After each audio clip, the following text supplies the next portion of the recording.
Boom. Cool. So Snod, good morning, bud.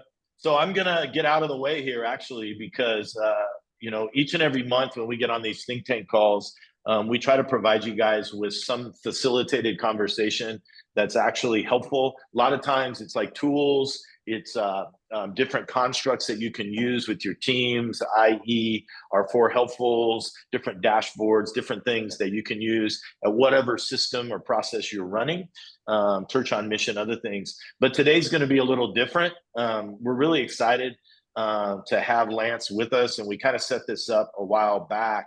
A bunch of you on this call are going to be able to join us in Vegas coming up in a couple months in October. We're going to be doing our Think Tank Live. There's still options for you to do that. Get your hotel room and get here. It's just going to be a great time of replenishment, some great content, all that sort of thing.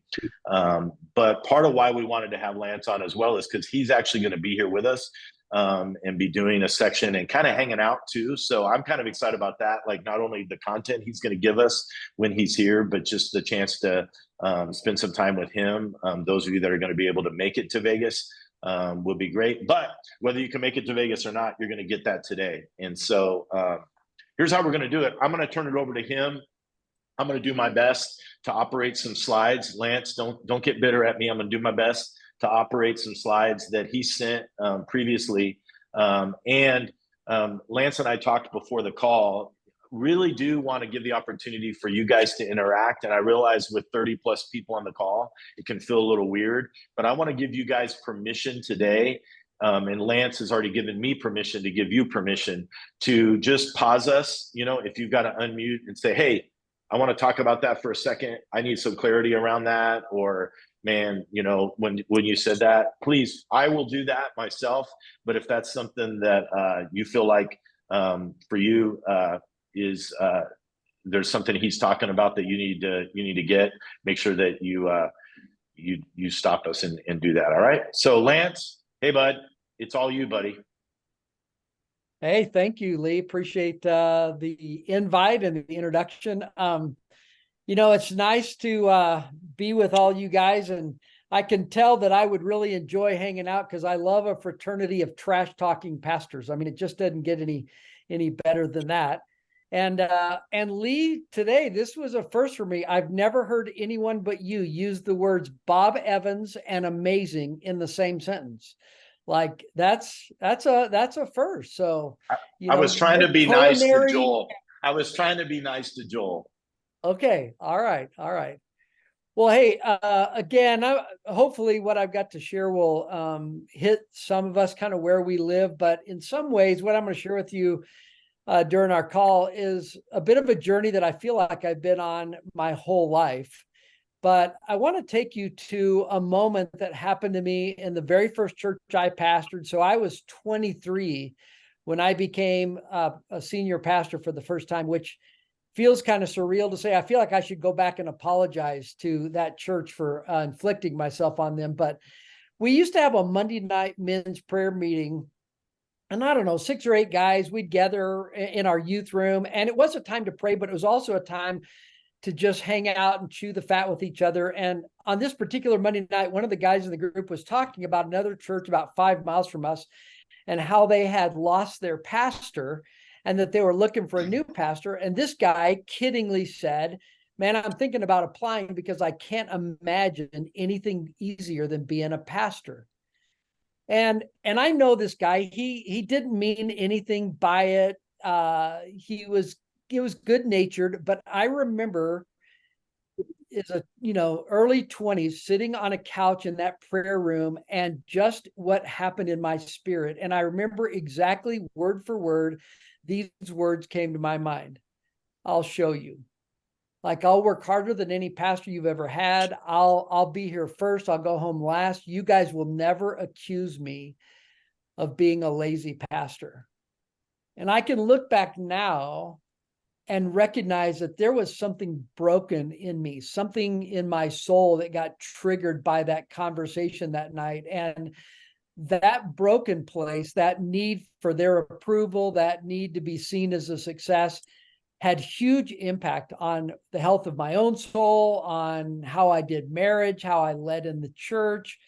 It had impact on our kids.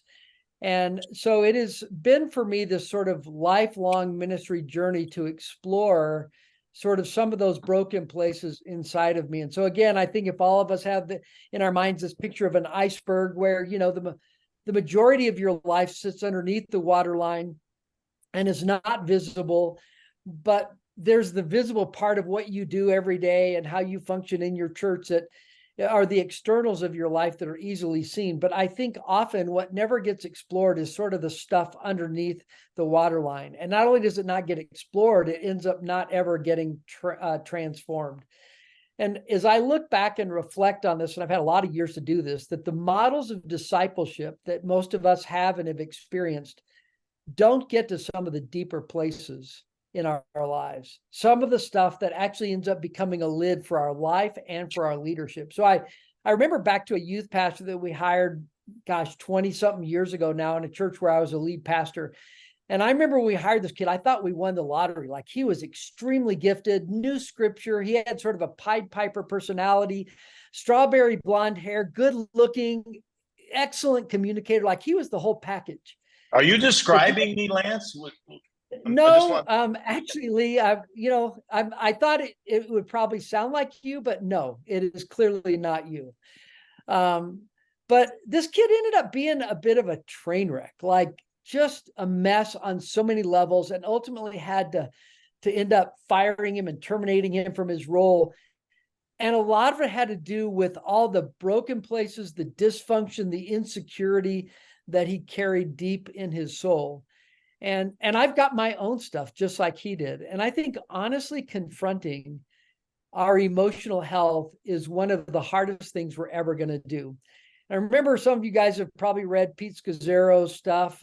He's a good friend. And in one of his books, he says, the reality was that my discipleship and spirituality had not touched a number of deep internal wounds and sin patterns. And I remember when I read that and I thought, yes, that describes my experience. In fact, looking back now, I grew up in a sort of word-centered, very doing-oriented kind of church. And I would describe my church's attempt to disciple me as behavior modification, right? So you get saved and it's like, stop doing all the wrong things, start doing all the right things. And it's sort of the perfect recipe for the making of a Pharisee, where we change some of the external behaviors, but some of the internal stuff never gets transformed. In fact, we tuck it away, we hide it, and we begin to live with self-deceit, some duplicity. And I love the words of Fenelon. He's an old French Christian writer. He says, we have an amazing ability to self-deceive, and your self-interest hides itself in a million clever disguises. And in some ways I go, yep, that's where I have lived a lot of my ministry life. And I think the truth is we've got people in our ministries who live as spiritual and emotional adolescents, and they just leave this wake of dysfunction and broken relationships in their wake. And so one of the things I think I'm coming to understand is spiritual maturity and emotional maturity are inseparably linked. And whenever I have an unhealthy internal life, it's always going to leak out externally. And if we're unhealthy beneath the waterline and we've never addressed some of those blind spots and broken places in us, it's going to leak out into our families and into our ministries, and it'll have huge impact. So here's a principle I teach a lot with Replenish. The greatest gift you give those you lead is your own healthy soul. Beyond your ability to communicate, your ability to administrate or organize or persuade or lead, the gift that you give your team and those that you lead of your own healthy soul is huge. So let me just give you some kind of thoughts on this as it relates to my own journey. Number one, I would just encourage all of us to go to school on your own soul. Go to school become a student of your inner life. Learn to pay attention to yourself, to your rhythms, to what triggers you, to what makes you come alive. Because one of the axiomatic truths of life is you cannot change what you're unaware of. And so I want to give you a statement that I wish was original with me. I don't know the source of this, but I think this is really a great nugget. Self-awareness is your best defense against self-deceit. And so I think as I examine my life, I've lived a lot of my life with this obviously theological sense that I had a soul, but almost no experiential awareness that my soul was something that I should pay attention to. I would have known that like my soul was going to heaven, that Jesus died for my soul, that my soul was eternal, but like learning how to pay attention to my inner life and to become more self-aware was something that almost I gave zero thought to.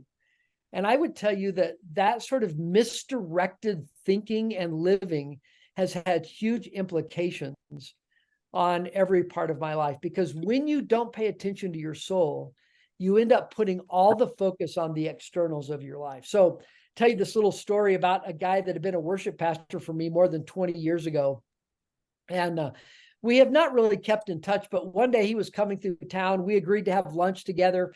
We sat down, we reminisced, we laughed a lot, we told funny stories. And then about an hour into lunch, he just pauses and he stops for a moment, and I can tell he's thinking. And then here were the words that come out of his mouth. You know, there's always something I've wanted to tell you. And I remember in that moment thinking to myself, oh, crap, like this is not going to be good. And the next words out of his mouth were, you know, you weren't really very easy to work for. And then he just went on to describe some of the challenges of working on the team that I led. And one of the big issues in my life has been drivenness, and always trying to live beyond my limits, always kind of wearing my busyness as a badge of honor, living at an insane pace. But I'm beginning to understand that this was an emotional health issue, but it leaked out like on the team that I led, because I would be impatient with results. I'd get defensive when people would criticize. I would be critical of others. I would applaud workaholism, always putting projects over people. And I'm sure if you went back to my team, they could even expand on that list. But I think what I'm beginning to understand is that my emotional health or my lack of self-awareness can actually have a devastating impact on the team that I lead. So here's another statement I think is really true. Emotional adolescents can never be godly leaders. Can we just stop right there, Lance? Everybody just kind of go, okay, right? Just as you're fire hosing us, I just want to pause for a second, because since I saw this was coming, this idea of adolescence, and we can be candid on this call, I believe. You've kind of been candid with us as far as in your past. I wonder if you can talk about why do you think this is this more of a pastoral issue for some reason, that people that do what all of us on this call do and lead churches or lead people, why does this feel like it's such an issue for us all the time? Yeah, I don't think it's just certainly limited to pastoral, ministry. I think it's probably an endemic problem in kind of all different professions. But I would say the stakes are incredibly high for us because of the ripple effect of our influence, right? So, a bank teller, they go and work at their bank and they can be an emotional adolescent, and it affects, a couple of people that they work with or a couple of people they interact with, but the stakes are so much lower than is true in our lives. And also, we're called to be godly leaders. Like we're a character profession.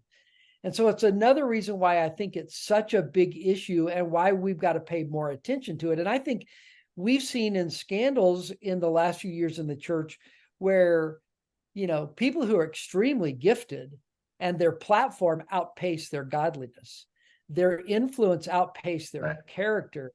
And we've seen the disaster of that, right? So people who lost their way and they didn't really have anybody telling them the truth about how insecure they were, how emotionally broken they are. So I think this next slide, Lee, can you bring up that next slide? Because I think this is a really helpful thing to dig a little further into what you're talking about. So If you guys have ever seen this, it's called Johari's Window. I think it's really helpful. Actually was invented by two guys named Joe and Harry. So that's how it got its name. But you see the 4 quadrants there. So there's what I know about myself, what I don't know about myself, what others know about me, and then what is unknown to others. So the open area is what we know about ourselves and what other people know about us, right? So being on this call, we all know that an open area for Lee is that he thinks Bob Evans is amazing. That's an open area part of his life. But then I think the key for us to not remain emotional adolescents is we have to widen the open box into the other areas. So let me give you some words. And again, you might just jot these down because they're not on the slide or in the notes. To widen the open box into the hidden area comes through vulnerability and transparency. So there's some things that you don't know about me. And the only way you would ever know them about me is if I would choose to be vulnerable and transparent with you and to go to a place in our relationship because I am willing to be vulnerable. And I think that's a mark of someone who is a growing, mature, emotionally mature leader. For you to widen the open box into the blind area requires honest feedback, requires for me to lean in and listen and hear when I'm criticized or when I'm critiqued or people hold me accountable, that I actually don't become defensive, that I listen, that I lean in and I grow from those areas. And then there are some things that, that I don't know and you don't know about me and I don't even know about me. They're called the unknown or the mystery area. And I think the only way we expand the open box into the unknown area is through insight or revelation from the Holy Spirit. So one day I remember I was working on my calendar, moving some stuff around, always trying to figure out how to work smarter, get more done in less time. And it was like the Holy Spirit just ambushed me and shined the light off of the spotlight of my calendar and put it on my soul. And I just remember sitting there and feeling like questions were flooding my spirit, like, Lance, why are you so compulsively busy? Why are you always overscheduled? Why can you not say no to anybody?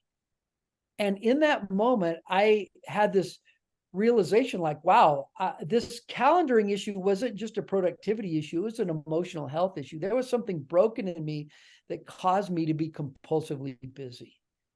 So I think, again, for all of us, this journey with this, I think as we open the open area is a journey of health. And I think one of the ways that we get to better health also is you've got to go backward to go forward.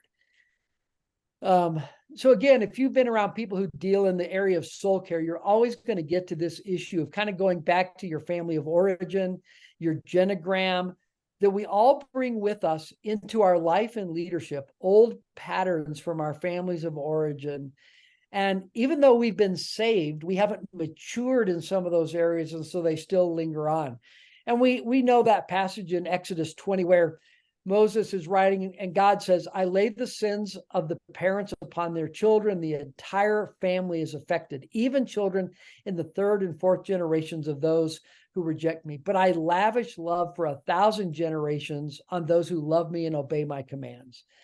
And I again, this is a quote I heard from Pete Scazzaro, but he said, Jesus may live in your heart, but grandpa lives in your bones.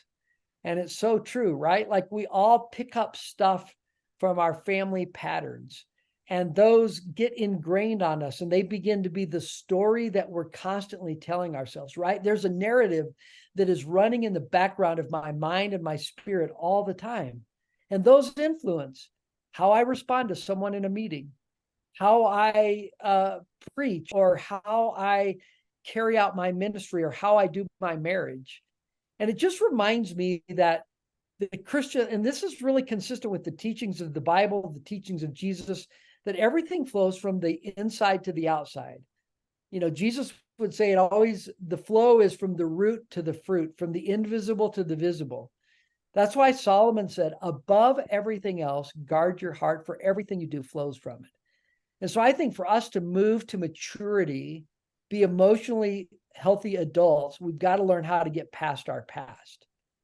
And again, I think becoming a student of your soul, understanding your genogram and how that has impacted you, that your biological family has indeed impacted you, but it doesn't have to determine your future. So a question I would encourage you to just sit with for a bit is, what messages from your family of origin continue to shape your life and leadership today? And I think to really not just think about it, but maybe even journal about it, articulate that. In fact, which leads me to kind of the next thing where I kind of want to end today, but it's to identify the internal scripts that have governed our life. So if you can, can think about, like, you carry that narrative, that story. So I remember I was doing a life plan session for a guy up in Canada, actually in Calgary, a large church up there. And we were going through his story, and I said, can you remember kind of the first turning point of your life? And he goes, oh yeah. He goes, I remember it vividly, like it happened yesterday. He goes, I was 5 years old. He said, it was a Saturday morning. It was about 10 in the morning. My mom and I were in the kitchen. I was sitting on a stool, and my mom was cutting my hair.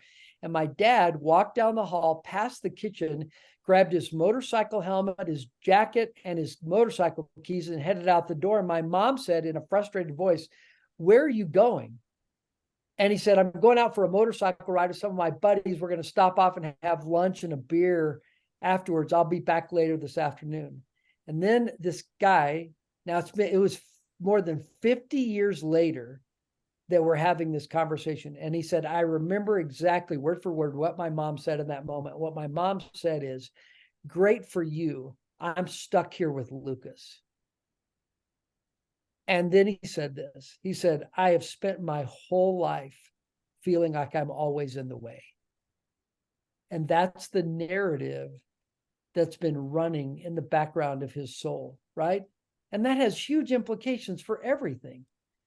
And so I have given this a lot of thought. And again, I have multiple scripts that I could share with you, but I have one primary script. And here it is. It's up on the screen for you. And I picked this up from my dad, because for my dad's generation, the highest of values for him was responsibility. And again, he was a great dad. Great. I will always be grateful for my heritage. But here's the script that got burned in my soul early on. Work hard, be responsible, overachieve, and that's how you find significance and success, and that's how you get loved. Well, when that's the script and the narrative that you're constantly telling yourself, you're going to always put your focus on external behavior, because you're only as good as your latest achievement. And finding acceptance and significance always comes from what you do and what you achieve and how successful you are. Now, again, as I think there are layers to the script of my life, and I would say embedded in the script of my life is this lie that I have believed. Busy people are important people. So you've got to always be in a hurry, always compulsively busy. You always have to be getting stuff done, always productive. And again, we all get it. Working hard is a great quality, but I think there's a shadow side. And for me, it actually becomes sin, because when your strong work ethic crosses the line into drivenness and workaholism, then it becomes toxic to your soul. So here's what I would say I've been working on as the antidote to that internal script. I've been trying to replace the lie of that internal script with this sort of spiritual reality, to learn to embrace my limits, actually to see the limits that I have as a God-given gift. They might be limits of health or a season of life I'm in, or personality or gifting, but I have limits. And God, even as a pastor, I have the same limits as any other human. Trying to embrace rest, and then trying to embrace just a sense of being, like that my value is not in what I do. It's one of the things that I feel like I've been trying to learn in the practice of Sabbath, because on Sabbath, I'm not Lance the replenish guy. I'm not Lance the provider. I'm not Lance a pastor.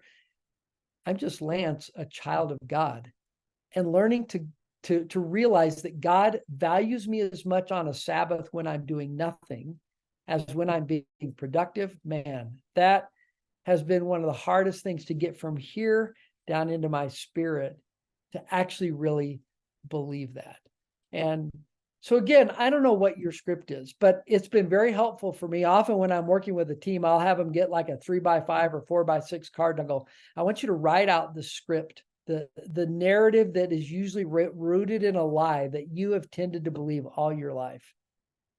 And then on the other side, to write out either what's a scripture verse or a truth that, counteracts the lie.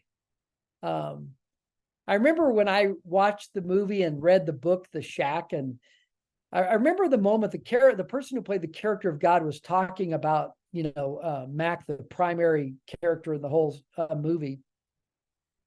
And she says, I'm especially fond of him. And I remember just this emotion welling up in me because I could think about God in a lot of ways, like God was big and powerful and majestic and holy and sovereign and all that. But to think that God would look at me and go, I am fond of you. Wow. Like that was a thought that not only had not crossed my mind, but when it did, it brought like emotion to the surface. And I'm trying to unwind this script that somehow my value is dependent on my external success. In fact, here's a spiritual health question I think every leader has to answer. Am I okay to serve in obscurity? I saw that And on your I really, script, Lance, and I hated that so much when I read through it and saw it. When I saw you were going to say that today. yeah. You guys And that are listening, I'm just going to cut in on Lance for a second because as you guys are blowing up the chat, just understanding, like, I'm not sure that we understand the level at which the celebrity of our current culture that's leaked into ministry has made this even more of a challenge than it would have, right? It's the idea of like everybody you and I see seems to have a secondary goal, even beyond the Great Commission, of somehow being somebody of great significance. And again, I'm not sure that when we think about our calling, that we're always really comfortable with our calling leading us into obscurity. I think this is just so powerful. So sorry, Lance, to cut in, but I just want to make sure you guys hear that. Big deal. I think, and we've made it harder in the church because often we've attached to the celebrity or that well-known pastor, or whatever, that's the sign of God's blessing. And I think, unfortunately, what we've done is we've set up a few hundred pastors to struggle with pride, and we've set up tens of thousands of pastors to struggle with a sense of failure. And I think about my best friend in ministry for the last 30 years. Gosh, this feels kind of emotional for me, but a couple of years ago, he got diagnosed with Parkinson's. And they're moving to the Dallas area. And so a couple of days ago, I flew to Dallas or to Nebraska to help him drive a moving truck for his father-in-law's stuff. And here's my friend who no one's, his church isn't, the numbers aren't up and to the right, but he's been like one of the best pastors I've ever known. Just serving faithfully in obscurity. And so here's Lee, if you'll bring up that next slide, this is kind of something I've really been working on. One back from that. Faithfulness is king, fruitfulness is queen. And I think we get that backwards. Both matter, but let's get clear about faithfulness is first, and then fruitfulness is second. And whenever I flip that, I set myself up for a moment to, be in a pretty unhealthy place. So I just close with the verse. Lee, you can bring up that Matthew 3.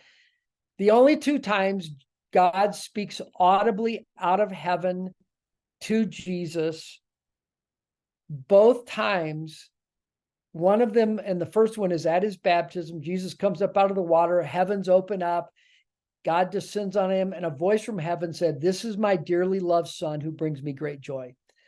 And if you guys have never read the book Anonymous by Alicia Britt Chole, Chole, I cannot recommend it highly enough. But here she, talking about this passage, she says, notice what God said and didn't say. His words in that sacred moment were neither directional, like go here, do ministry over there, nor instructional, Like, here's your game plan or your strategy. She says, they were relational. This is my son. And this is Jesus on the very front end of his ministry. He hadn't preached a sermon, cast out a demon, healed a blind man, raised anybody from the dead. These words from heaven were spoken over his obscure and hidden years. They had nothing to do with his performance. They had everything to do with his sonship. And so a few years ago, I remember reading an article about a lady who played in the Boston Philharmonic Symphony Orchestra. And she was interviewed after a concert, and the article came out on Sunday morning. And so the journalist asked this very insightful question. She said, how does it feel to finish playing and get a standing ovation from the crowd on Saturday night and pick up the paper on Sunday morning and read the critique of the, of the professional? And this lady, without hesitating, said, oh, a long time ago, I learned to listen not to either one of those voices, because the only person whose opinion really matters is the conductor, because he's the only one who actually knew whether I played like I was supposed to or not. And too much of the time in my life, I have given way too much weight to the applause and way, way too much weight to the criticism. And I'm trying in this season of my life to just like be centered in on, what does the conductor think? And if I'm okay with the conductor, everything else pales in significance to that. So anyway, that's what I got to share with you guys. Thanks for letting me spend a little time with you, Lee. I'll turn it back over to you and see if you got any other questions or discussion. Well, I'm going to open it up because Lance, I'm still thinking about the hundreds that struggle with pride and the 10,000 who struggle with failure. That's going to stay with me for a bit. I'm going to open up to you guys. That's why we're here. So you guys jump in, thoughts and or just based on what Lance shared, or just other things that you guys would love to. We've got 10 minutes here with Lance, so let's take advantage of it. Anything from you guys? Lance, the quote, faithfulness is king and fruitfulness is queen.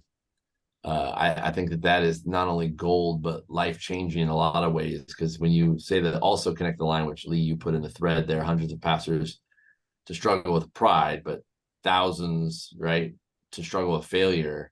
It's just the reminder that fruitfulness is queen, faithfulness is king. That's just the connection of those two thoughts, just mind-blowing. Wondering what anyone else, if that hit anyone else, or where that connects.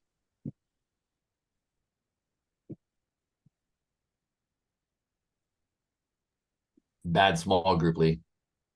Happens. It's a bunch of pastors that don't want to be in small groups that we forced to be in a small group. So there you go. Thanks for sharing that. Yeah. Lance,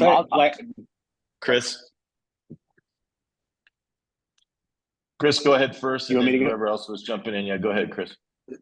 So just to piggyback on what Jeff said, and Lance, Lee, you guys have been in ministry much longer than probably a lot of us in here, because you guys we're super old, and we're still super young. But this whole thing about the pride and the failure aspect of ministry, I'm guessing that has exponentially grown over the last 15 years.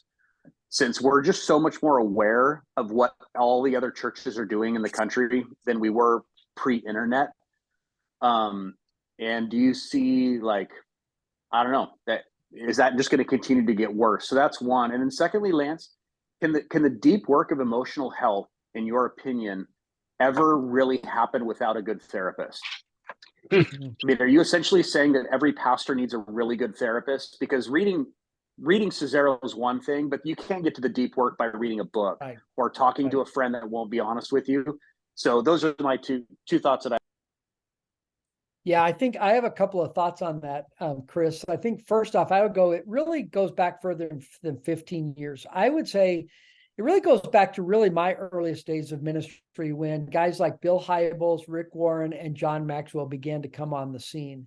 And churches began to put focus on growing and getting bigger. And and again, I look back to my seminary days and go, I wasn't trained at all how to be a leader. I was trained in theology and hermeneutics and homiletics and stuff like that, right? Church history, but those guys came along and they were feeding something that we desperately needed. I think the problem is we just swung the pendulum so far the other way, and we made an idol out of leadership, an idol out of vision and strategy, and we began to de-emphasize more of the character kinds of things, right? Like, when's the last time you went to a conference and heard a session on personal holiness, right? No, it's like 6 easy ways to double your small groups. And so I think, the last 30 to 35 years have swung the pendulum, in a huge way. And so I would probably agree with you. Like, if you don't get some kind of spiritual director or counselor or therapist, like, you're not going to get to some of the deep work. And to me, there's one other component, though, that I would say is the part you have to own. I think you also have to learn how to slow down and actually sit with like yourself and the Lord and become more reflective. I remember when I came out of Saddleback, I felt like my RPMs were redlining so much, not just at the external pace, but internally, how my spirit was just constantly wound up. And it took years for me to finally be able to slow myself down. Because I think in those early years, even if I had sat with a therapist, I'm not sure we would have made much progress until I was able to actually listen and hear and slow down my soul, not just my body. And so I think there's the need for a therapist, but there's also the need to get myself in a spot where I can actually be fertile soil for God to do something significant and deep in me. Yeah, I put in there, Chris, just to follow up, and I can't really follow up to that, but just the idea of, one of the things we've been wrestling with, even here with the team I lead, is the idea of, everybody is wanting to sort of get mentored and do those things. And I think it's important. We've been using the term around here a little bit, the idea of, are you self-auditing enough, right? Are you processing enough those things? The other thing that I was thinking the entire time that Lance was sharing, and I may be opening a little can of worms here with you guys on the call, but I think when it comes to this, it does start to leak into, Lance touched on character a bit, right? You can call it character, call it integrity. But the idea that we're starting to recognize more and more is that watching the frustration gauge in your life is also an indicator of the potential compromise of integrity.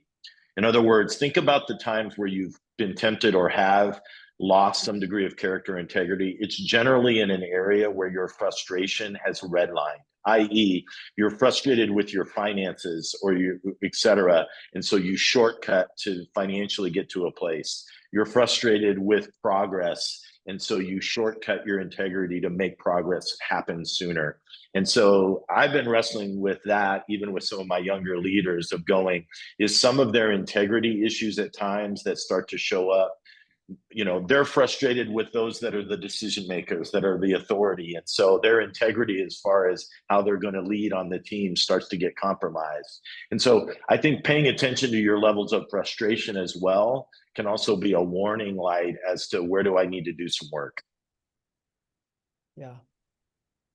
If I can, I want to make one other comment or illustration. I've become kind of a student of ambition because as I came out of my years at Saddleback, I feel like one of the things the Holy Spirit shined the spotlight on most brightly was this issue of ambition in my life. And again, ambition, when it's governed by the Holy Spirit and when it's in a healthy place, it can be very powerful. But I think what I've noticed is my ambition sort of runs amok. And at the end of the day, my ambition is about my need to be seen, to be known, to be seen as a success, to be seen as fruitful even. And I think it's just healthy to really spend some time on like what really does drive me, what's really driving my ambition. Is it godly? I always think about James 3, where James says, wherever there is envy and selfish ambition, just mark it down. There will be disorder and every kind of evil. And man, have we seen that played out in recent months. And there's a Catholic priest by the name of Ronald Rolheiser. He writes some great stuff on this, and he uses the illustration that ambition is like raw electricity. And he says, it's full of potential, it's full of power, it's full of life.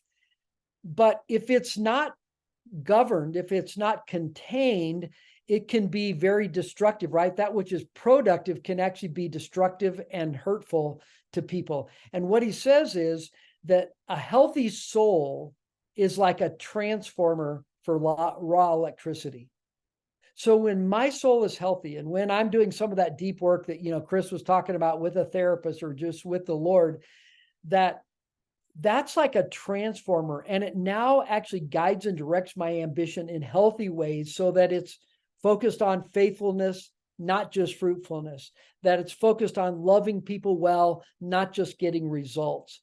And so I think for us in ministry, especially with as much obsession as we've had with size and growth, that it's really helpful for us to really do a deep dive on this whole issue of our ambition and what's driving us, and whether or not it has the transformer of a healthy soul or not.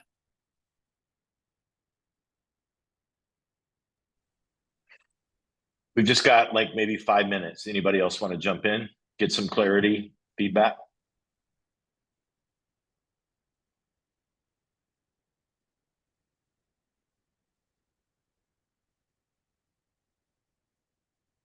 Awesome. That's cool.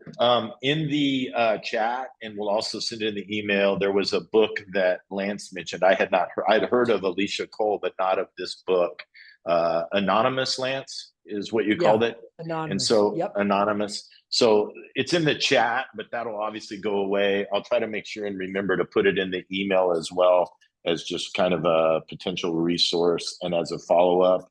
And then Lance has some great resources as well. Our team last year read his book together, High Impact Teams. Did I get that right, Lance? High Impact Teams. Yes, sir. So we read that. And so if you're, as pastors, we're always looking for something to help us build culture with our teams and do those sorts of things. And so any of Lance's work that he's done and written, I would strongly encourage you guys to at least peek at, as far as something that would create dialogue for your team in your role. Obviously, they've got to self-audit a little, but in your role, trying to help them, some of these things might be a guide or helpful to you. Okay. Again, Lance will be in Vegas. And so a lot of you guys have already made plans to be with us. I've been messing with Chris Hall a little bit because he's trying to find lodging in Vegas. So I want to warn you, if you're planning on coming, but you haven't made that move yet, as far as securing a bed, there is no room at the Cote Inn. So you're going to need to make sure that happens. I would encourage you even today to find some spots on the website. I think there's a off-strip hotel that we recommended, but I would encourage you to do that. If you're still pondering it, come in. We've got Lance will be here. Shane will be here, who's the guy I work with. Mark Lee, who's a great young leader in Southern California, a Grow Minimum guy, will be here, and then Rusty George as well. And then some of our Grow Minimum team will be sharing along the way. We've got a great dinner kicking off on Wednesday night that one of our guys here wants to spoil you guys with. So dinner and beverages of your choice. I'll just leave it at that on Wednesday night that you'll want to be a part of, and then some other replenishment stuff. So again, I realize heavy season, lots of pace, but we try to make it kind of a combination of resource and replenishment for you. We kick off Wednesday night, I believe the 4th, and run through Thursday the 5th with some golf, etc., some pool time on the 6th if you want to take advantage of it. So still not too late for you to jump in. It's a boutique-y kind of a deal, so it's not massive. I think right now there's 40 or 50 that are coming, and we kind of keep it that way on purpose. So there's a lot of interaction and community that gets built. So again, strongly encourage you guys to be here. All right, Lance, thank you again, bro, for all that you shared. Seriously, so helpful, both as just encouragement, but also as a reminder. All right, thank you guys. Thank you, guys. Thank you.